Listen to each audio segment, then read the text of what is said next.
to episode 5. Today we'll start the turbo install, which I'm super excited about. Tonight I'm just going to start by taking off the intake pipe, airbox, all that jazz, and then I'll be able to get to the exhaust manifold easier. And I'll just take the heat shroud off, which looks like 3 12 mils, and then I'll be able to access the bolts that hold on the manifold, and then I'll just have to crawl underneath there and take off the 3 bolts down there, and then yeah, I'll be able to bolt my manifold, which is that white box there on the shelf. I reckon that'll just be tonight's goal. It's pretty windy here at the moment. There's a bit of a cyclone going on. But yeah, anyway, this is what we're going to get done tonight. Cool cats, the charm kittens, both smitten by the love songs that he's written, caught in the sights of it. I believe the bolts for the exhaust manifold are 14 mil and the heat shroud is 12 mil. But yeah, and then also the ones down the bottom holding it, bolting onto that flange is a 14 mil. But yeah, pretty straightforward. Let's get into it. My girlfriend, she got blood, I've caught in Santa's grotto. It turns out he's a dirty old man. The last place that I want to be is Rightio, so that's the exhaust manifold taken off. Won't be able to do much more tonight because I don't have an exhaust manifold gasket with me. Pulled out a stud there, as you can see. Yeah, I might just chuck the manifold on just to see how it looks, but I won't bolt it down. I'll have to go to Repco tomorrow and grab a exhaust manifold gasket. I've just got you sat on the brake booster there, so it's not the best angle, but my film is away. Here's this lovely big fucking manifold. Yeah, as you can see, it's still a bit of a squeeze to even get it on there, which is a pain. You got to sort of sit it right in there, and you push it up against it, and when it's flat up against the head, it still hits the steering column. So that's the Mighty 6 boost in all its glory. The plan of attack here is take the engine mount out and put a plate or something underneath it, something thick enough to prop the engine up a little bit, which will lean it over enough. Engine mount has been removed. This piece here was the piece that I just jammed in between the motor mount and the engine mount, and it seemed to hold pretty good clearance. Yeah, so we need a second plate. So what I'm going to do is just chuck this engine mount onto the plate, and whether I sit it like that or probably like that, and just go around the outside, cut one of them, see how closely it lines up, see if I need to do any refining, and then I'll just cut the other one.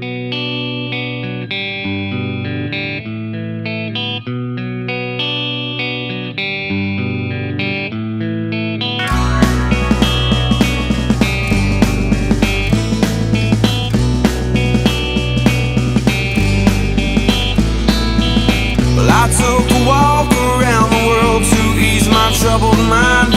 I left my body lying somewhere in the... Here's both pieces cut. Pretty fucking rough, I'm not gonna lie. Yeah, just need to clean up the edges a little bit and drill these holes. Ideally, you want to be doing this on a weekend or just when you've got enough time spare, not at 6:45 on Tuesday night in a residential area. Rightio, day 2 of making these plates. Let's get back into it. Well, I watched the world float to the dark side of the moon. Good thing I'm not a fucking boilermaker, Jesus Christ. Yeah.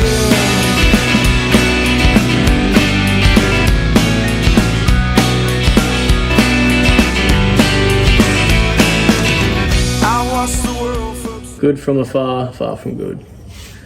Type shit. Alrighty. My phone died yesterday, so there's a lot of stuff that I missed, but basically I just rounded off the corners, drilled the holes out, and then just gave them a bit of a spray. There's a little bit of dribble there because it's fucking put too much on it, but I just did it so they wouldn't rust. It's not really the end of the world. Anyway, let's whack these puppies back in. With a lot of struggle, those little cunts went in there. They're not sitting pretty at all. They do not want to be there. But they're in, and that's all that matters. And it is a problem for a later date. I'm gonna do them up now and then take this sump off. Rightio, under the vehicle now. You're just gonna have to take out these two bolts. And these two. Just takes out this center brace, and then once you undo all the what look to be 12mm bolts holding the sump in, and perhaps a few nuts, you can drop the sump out. You should have plenty of room to clear that pickup. So just lean him down. Might be a little bit of a challenge to get it past this, and I do see people take these out, but I'm thinking you can get away with just taking this bastard out. So we'll have a crack, see how we go. Okay, as suspected, they are 17 mils. Oh, this may be a tough nut to bust. Giggity. Oh my god. So the turbo oil drain come down. I'm gonna put it between these two bolts, either here or between these two bolts here. I think this would be a better choice. Drill a hole and then weld fitting around it. That's the plan. Anyway, let's take the rest of this sump off. Dark side of the moon. After all, I knew it had to be something to do with you. I really don't mind what happens now and then. And I have been wronged once again. So you do actually have to take out this. I was fucking so wrong. It is the next day at night. I just saw the ball joint here into this idler arm. I just treated that with a bit of shock. Jeez, my camera's all over the joint. Treated that with a little bit of shock therapy, as you can see. But yeah, she came out. Same thing on the other side here. So that's the ball joint. That one there. It went up into there. And yeah, just took the bolt off. It was 19mm on that side, 17 on the other. I think someone's just done a little switcheroo. They'll probably both either be 19 or both be 17. Either way, just undo that and then just belt the cunt out of that until you can see it wriggle out. Do it on both sides. I would recommend once you take this side out and it's loose, just leave it in there and just do it up a few threads. You don't have to do it a lot, just literally so it holds in there. And then chuck the steering lock on, and then when you go to belt that side, it'll hold. This drag link was just loose and it was just sitting on that other idler arm, so it was just pushing this hub out that way as I was hitting it. So I just had to put this back in and then just do it up enough so it would hold, and then put the steering lock on it and then belt it and then get it out. But as you can see, that has dropped heaps now, which is wonderful. I'm gonna pull the sump out now. What's that? A little bit of fucking metal in there. Maybe a little bit glittery. Someone's having a disco on the sump. Not good.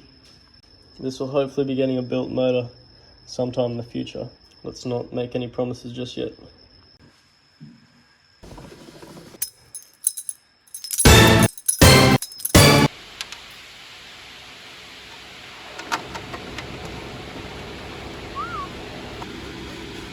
This is the end result here. I wasn't able to film while welding because, well, first of all, it's up here. I wouldn't be able to get the camera up high enough, and it would also fuck my phone. So I just had to do it bit by bit, but I'm happy with that now.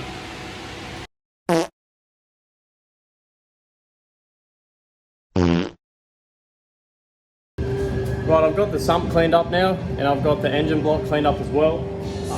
Got myself some silicone here today, so I'm just gonna lay a good bead of silicone around the sump, and then I'll go under there. I probably won't be able to film it because I want to do it half quickly. You just want to put a good bead of silicone between the block and the timing case, and then at the rear as well, between the block and the rear main plate, I believe. Basically just where the surface joins up to anything else. So yeah, bead of silicone around the sump, and then a quick bead on the connecting surfaces. And obviously just make sure it's nice and give it a quick once over with a clean rag before you go and chuck him up.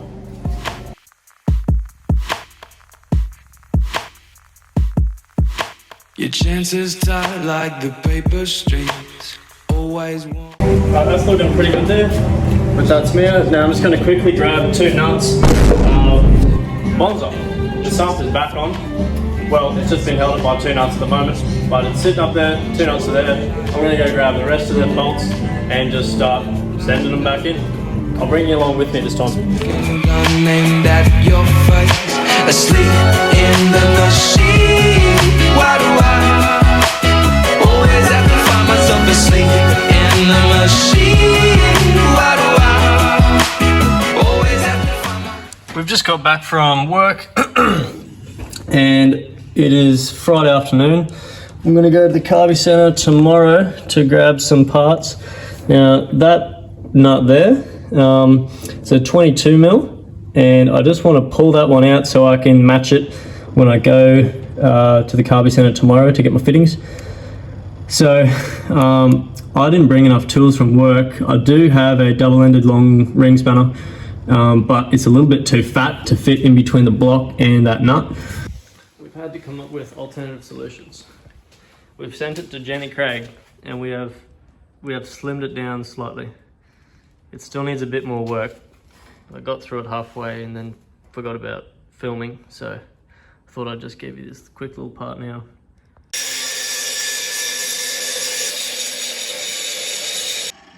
Doesn't look too bad, she's fucking rough, but hopefully I've taken enough bark off to be able to get in there. Oh, there we go. Works a treat. I also did have to take out this this coolant port here. Let me just get this bastard out first and then I'll show you. I'm not sure if that camera's shaking for you as much as it is for me. I haven't got Parkinson's, but it's just shaking real bad. But anyway, I believe it is an M12 or M14 by 1.5 thread. Either way, we'll just have to go to the parts shop, get an adapter to screw onto that, and then there's a bit that'll come out the middle, and that'll be my oil feed, which is, I can't remember what size, I think it might even be -4. Just going straight to the top of the turbo, and then yeah, that's the main part that I really wanted to do tonight. But anyway, this is the bleeder that screws into the side of the block. That was the part that I just showed before. And there, like that, there's a hole. That one just in there, and it screws in. It's basically got a tap, so you just undo that. I think that it might even be a 10 mil or something, and that just lets the coolant out of there. It'll obviously be facing down. It's supposed to be a bleeder. I've never used it, so I'm not really going to worry about it. I'm probably just going to put a bung back in there just to cap it off in case I need to take that off in the future. It won't be a muck around because I've already dropped the coolant out of the radiator out of this, but then more coolant came out here obviously. So yeah, I'm just going to be blanking this off and then having the adapter there, so I shouldn't have to worry about it. But yeah.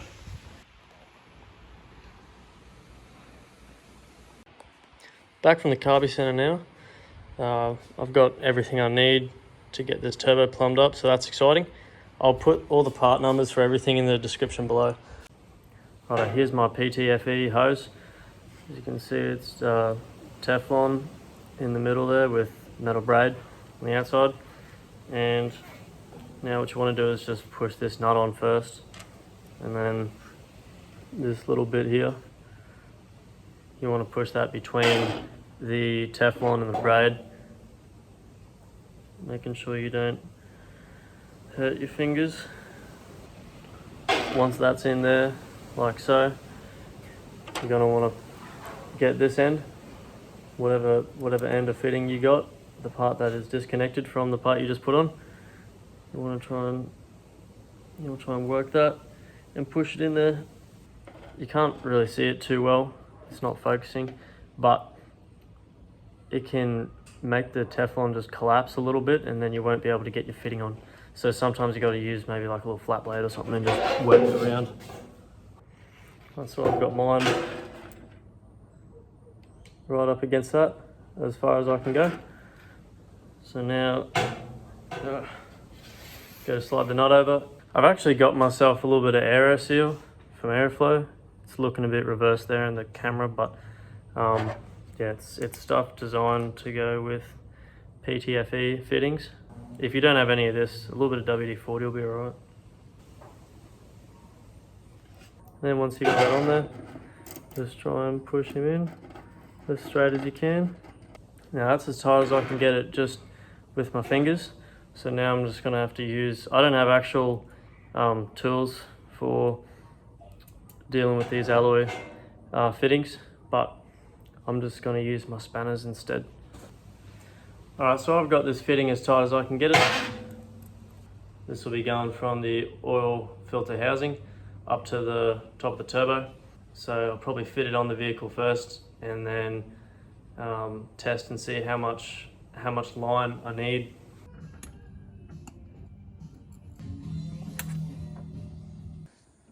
My phone died for a little bit before, so I've just gone ahead and replaced the oil filter housing gasket. And if you come around here, I've just got the manifold on now. I just thought I'd do that before I start filming, but I've got the coolant lines in and I've got the oil feed line in. So I'm just going to bolt this manifold up now and just set the turbo there and just loosely do the V-band clamp up and just wait until, I'll have to put my oil drain, I changed my oil drain as well to a stainless steel flexi line. So I'm just going to put that on the turbo first and then locate it down there, and I'll probably worry about this stuff up top first and then go down underneath and connect the flexi line to the sump, which I'm actually quite happy how it's sitting at the moment. So yeah, it's probably going to be a little bit fiddly tonight, but learning experience, so I'm keen. Let's get into it.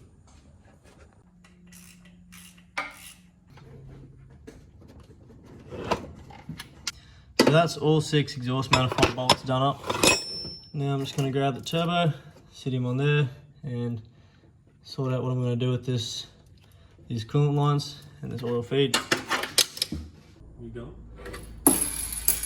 So now we've got the flexi line on the turbo here, and I'm going to try and guide it through the manifold and just get it to sit nicely in the engine bay here.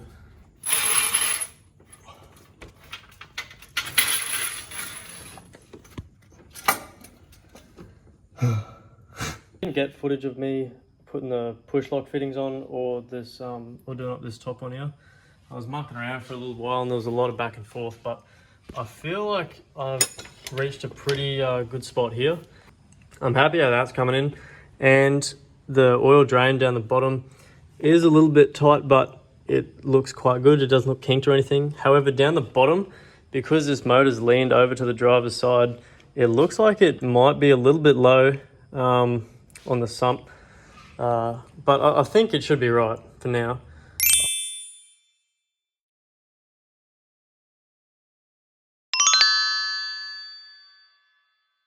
The bung's already welded, and if it was really that big of a deal, I'd have to change the adjust the angle of the engine, but I think it should be right because it's not going to be sitting full while it's running. Now I just need to tighten up both V-bands and these 13mm bolts around the compressor housing, and then it'll be all good. That's all for today's video, just doing the install, and we will have it running in part 2, so stay tuned for that.